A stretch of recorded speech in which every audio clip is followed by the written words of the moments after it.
back to my channel.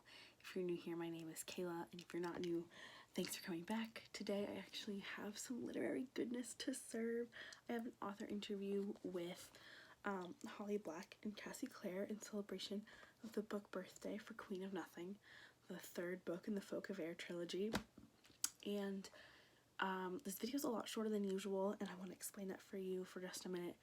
But today we have an interview. I'm at an Unlikely Story bookstore in Plainville in the video. This is editing Kayla, by the way. And I got to partner with my dear friend Miranda, Reader Skeeter. We have done a couple of video interviews together before, and we have some really cool collabs planned that we really want to do. So definitely go check out her channel. That'll be linked down below in the description box, along with Cassie Clare and Holly Black's social media. They'll all be down there, along with my own. So definitely go give them a check out and go tell them who sent you. I want to apologize for the amount of times I cough in this video and in the interview, because I'm currently battling some sort of illness and it will not go away. But I just wanted to, really quick before we get into the meat of it, I need to stop saying that phrase. Ugh. But so this video was cut down a lot. So the whole video was about 25 minutes, the entire interview, and Miranda and I decided to split up the questions this time to give you a little something different. So I have half the questions in my video, Miranda has the other half in her video. I did sneak peek a couple of the questions into my video, but the answer is in Miranda's. So if you want the full thing, you're gonna have to go back to Miranda's too and watch it. So they're each about 10 minutes long, not long at all. So definitely go make sure you see the full thing, finish this video, and then go watch Miranda's, or vice versa. So now let's get into it. Hi guys, welcome back to our channels. So if you're new here, I'm Kayla. I'm Miranda. And we're here today with Holly Black and Cassie Clare. We're going to be talking about some new books that they have coming, and the newest book, Queen of Nothing. Holly Black. So if you guys can talk about it, what books are you working on next, and can we expect another collab anytime soon? Ooh. I think that you might have a prop. Oh, I do have a prop. Someone tossed me my prop. So this is the, just arrived today at my house copy of The Arc of Chain of Gold, which is the first book in the Last Hour series, which is my new Shadowhunter Supernatural series set in Edwardian London. They're cheering as though they know. Yeah, I think they're excited about something else, but right now, oh, I'll take it.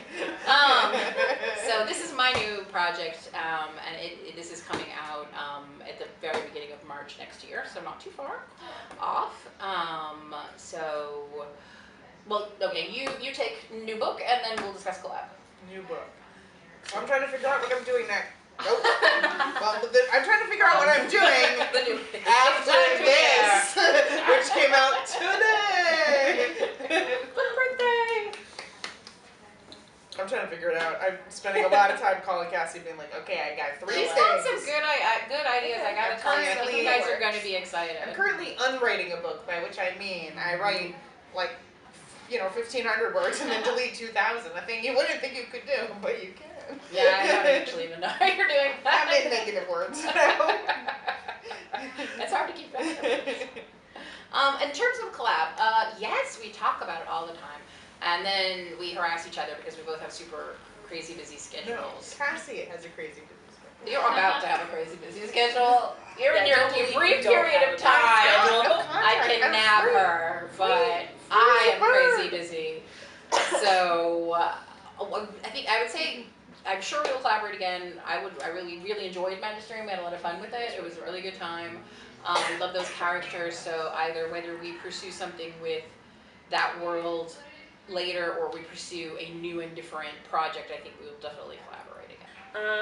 How have you both watched the YA scene change over time? You guys have been around for a while. Long, I know. Oh God. Long while. So, yeah, back when I sold my first book book came out in 2002. Oh wow. And there really wasn't, YA was not, it was a very small part of children's publishing. It was small enough that people approached publishers without agents. it, you know, its big boom came around the time that, in particular, sections got moved out of the children's department, and in the mainstream department you saw a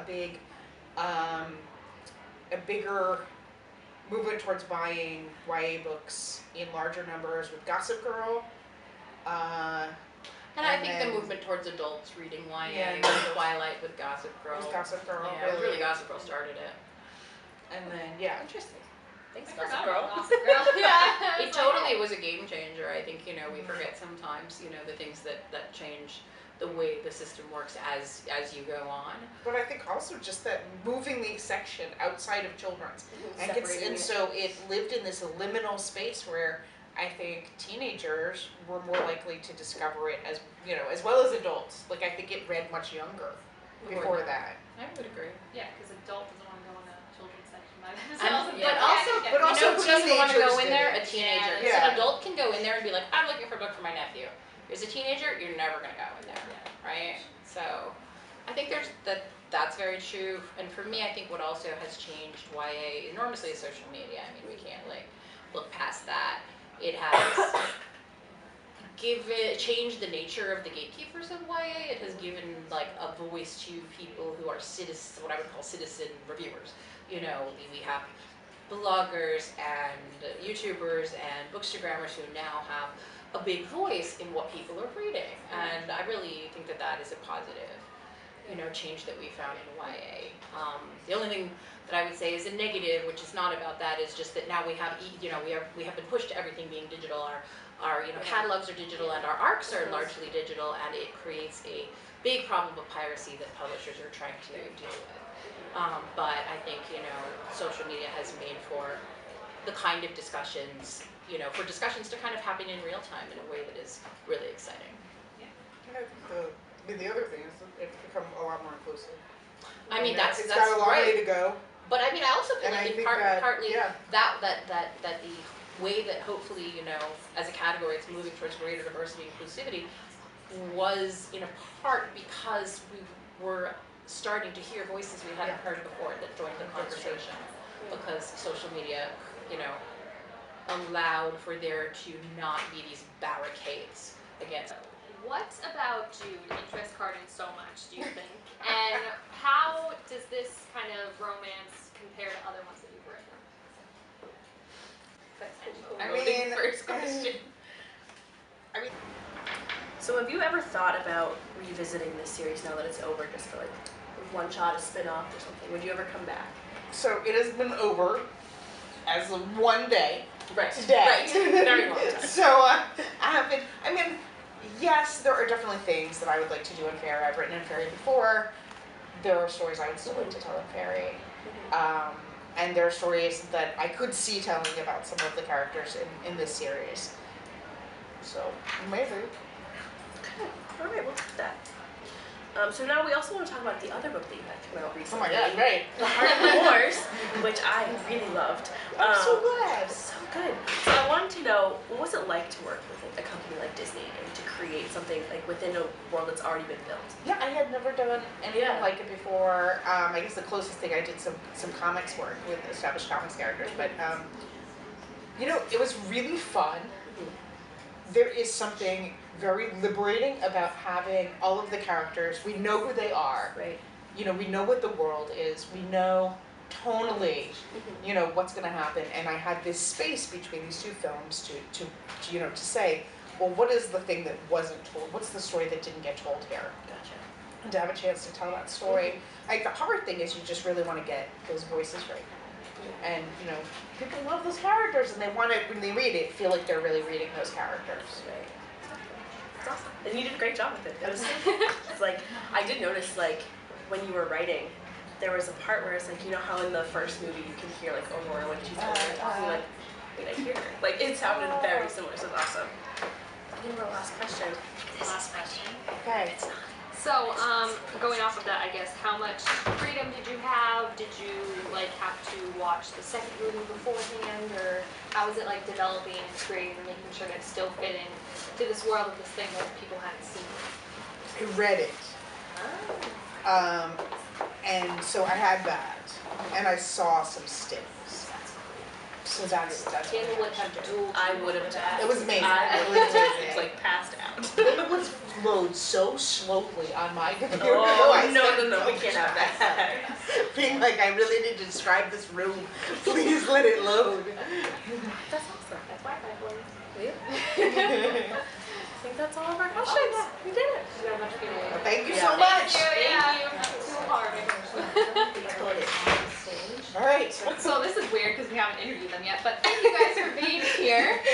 And make sure to check out the new book, Queen of Nothing, and also any of the other books in general. If you have read any of them, feel free to comment your thoughts down below. Also make sure to check out the videos on our other channels since we're both posting them. And thank you guys so much for being here. We'll see You soon for another one. Yeah, there you go. That is it for my interview with Holly Black and Cassie Clare. I had a lot of fun meeting with them at An Unlikely Story and talking with them. It was so much fun to read the books and come up with the questions and just hang out with them. So that was a really fun time, and I'm always really grateful for opportunities like that, to kind of pick their brains and just kind of see them a little bit. So a big thank you to Holly and Cassie. We hope to see you soon in An Unlikely Story, and congratulations, Holly, on the book launch for Queen of Nothing. I can't wait to read it. But yeah, that's all I have for this video. I hope you guys enjoyed it. If you want to see more videos like this, let me know in the comments down below. And if you did like this video, make sure to give it a thumbs up before you leave and subscribe so you can see more things like this. Don't forget to go watch Miranda's video. Also, go be my friend on the interwebs. Go follow me on Twitter, Tumblr, Instagram, Pinterest, Goodreads as RoyReadingCo. Go be my friend and we can hang out. And that is it for this one. I will see you guys soon for a new video soon. Bye.